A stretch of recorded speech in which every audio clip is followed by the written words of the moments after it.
Hello. Today, for my favourite British film moment, I've ventured into the 1990s, which is a bit outside of my field, but then I don't think I have to be that strict with these favourite moments. Now, this film, it's a film by Terence Davies called The Long Day Closes. And it's a film I was very struck by when I first saw it some years ago, and I watched it again recently. And it's a very evocative film, and what I like about it particularly is it shows the incredible effect of music when used with images in film, which is something I'm particularly interested in because I've done music for a few small films myself. This one, in a way, I should think about at least 50% of the time it's really the music which is the main kind of actor, if you like. A lot of the time there's not actually any dialogue, it's just music.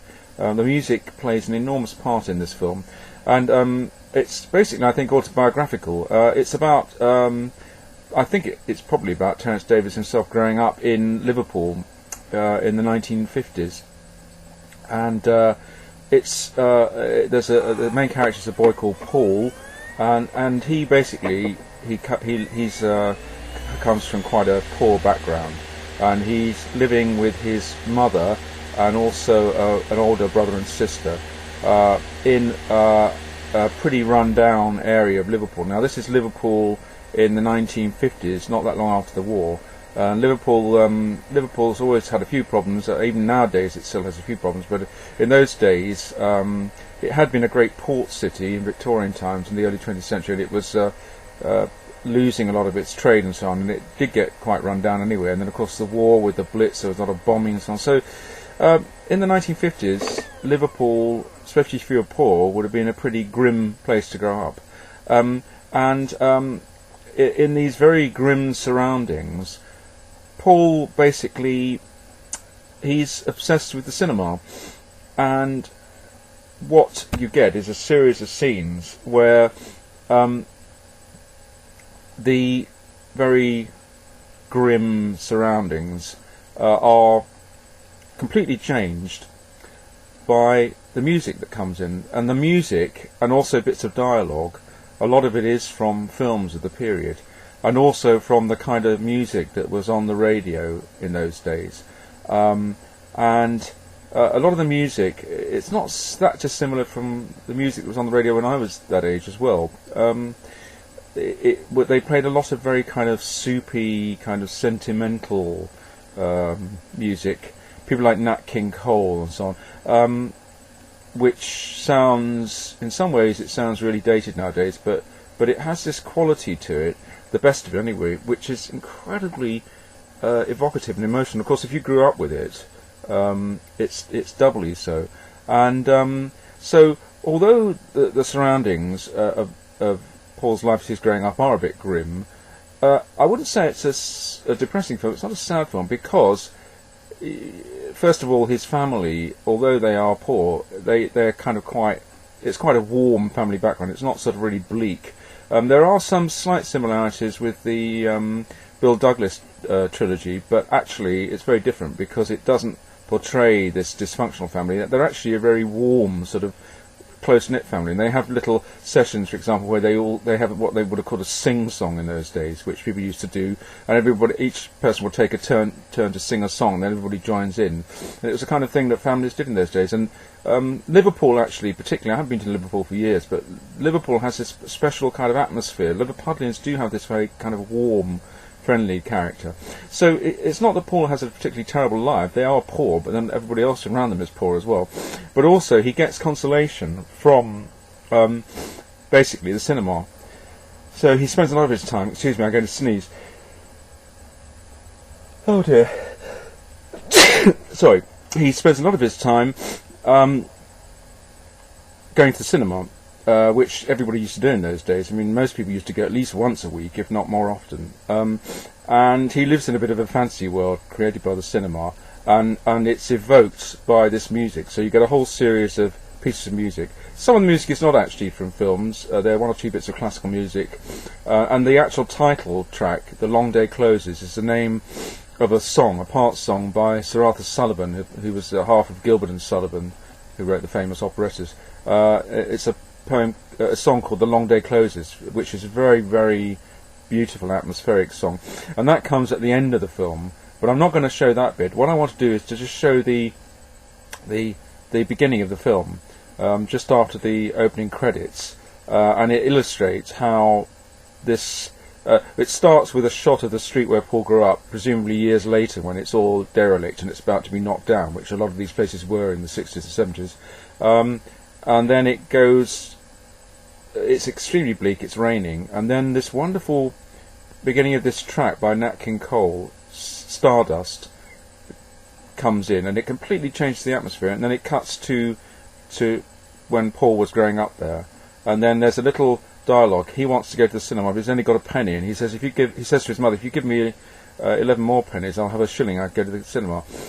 And eventually she does, but in the meantime she's doing the washing up or something, and she sings to herself this song, "If You Were the Only Girl in the World," which was a very, very popular song at the beginning of the 20th century, and it still would have been very well known in the 1950s. It's a very touching song, and she just sings it to herself, and there's this wonderful little scene where he's just sitting there listening, and his mother's singing in the kitchen, and then she gives him the money and he goes to the cinema.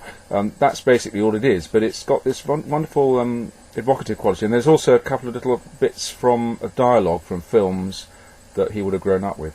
And also the boy who plays Paul is very good, and he has this remarkable face, which is a kind of incredibly kind of young, old face, which is extremely appropriate to the part he plays. And I just think it gives a bit of a flavour. It's a favourite moment because it just captures very quickly something about the atmosphere of this film. So this is just the beginning of The Long Day Closes, directed by Terence Davies in 1992. A tap, Gossage. I said a tap. You're not introducing a film.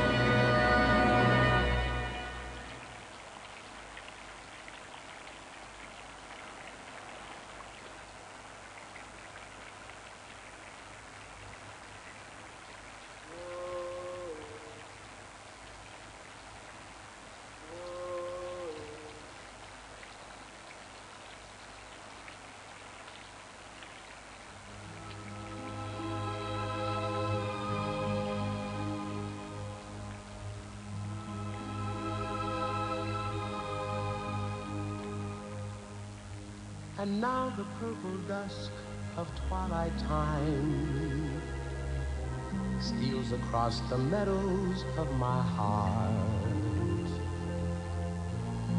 High up in the sky, the little stars climb, always reminding me that we're apart. You wander down the lane and far away, leaving me a song that will not die. Love is now the stardust of yesterday, the music of the years gone by.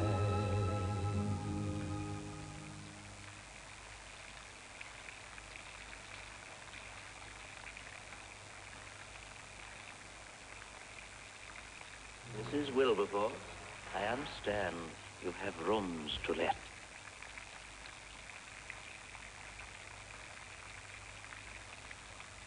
Mom!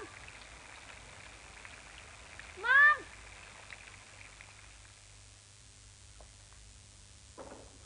Can I go to the pictures, Mom?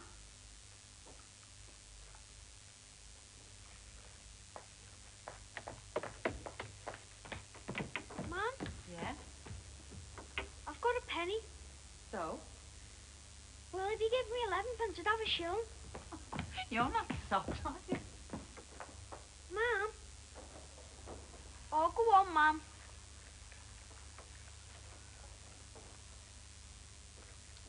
said you said she'd take me. Oh, go on, Mum. Hey, Bud, get me those nets out of the lad's bedroom, will you? Okay, Mum.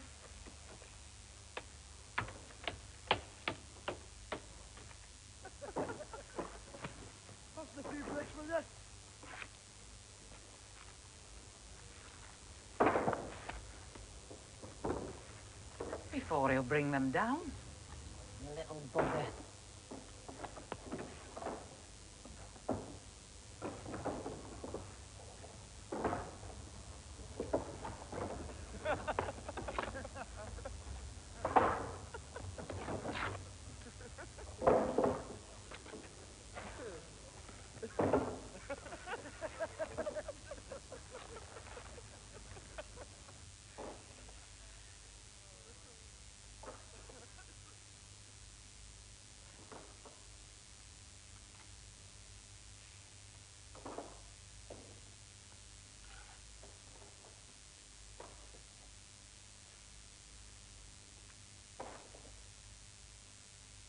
If you were the only girl in the world, and I was the only boy, nothing else would matter in this world today.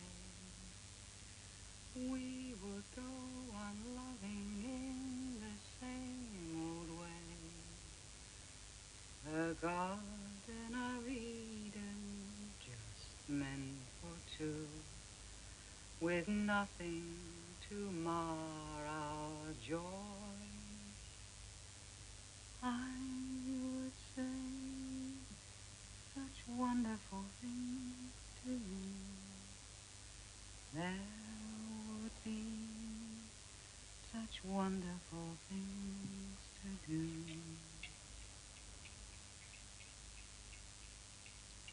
If you were the only girl in the world, and I was the only boy.